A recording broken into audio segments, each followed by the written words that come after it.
Pastor, happy birthday po.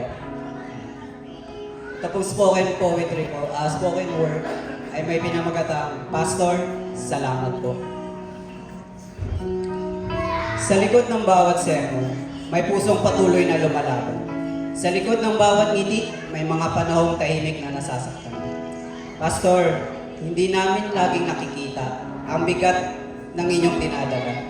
Mga panalangin na kayo lang ang nakakaalam, mga laban na kayo lang ang umaharap.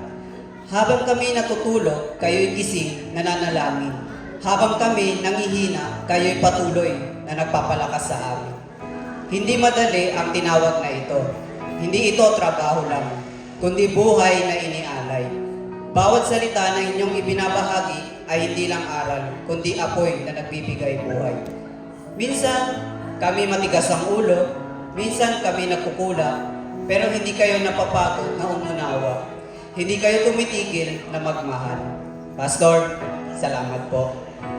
Sa bawat paalala na may pag-asa pa, sa bawat pagtutuwid na may kasamang biyaya, sa bawat sermon na tumatama, pero nagbabalik sa amin sa Diyos. Kayo ang paalala na may Diyos na gumagabay sa bawat hakbang na tila naliligaw. Kayo ang tinig na nagsasabing, anak, bumalik ka, may nagmamahal sa'yo.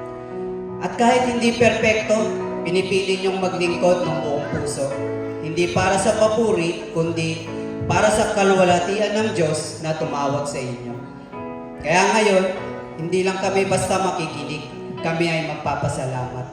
Salamat sa pagtitiis, salamat sa sakripisyo, salamat sa paninindigan kahit mahirap.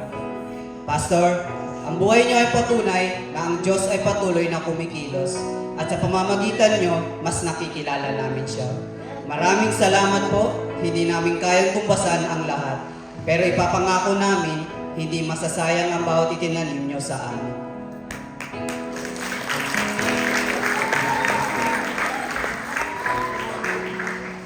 Maraming salamat, Brother Arnel.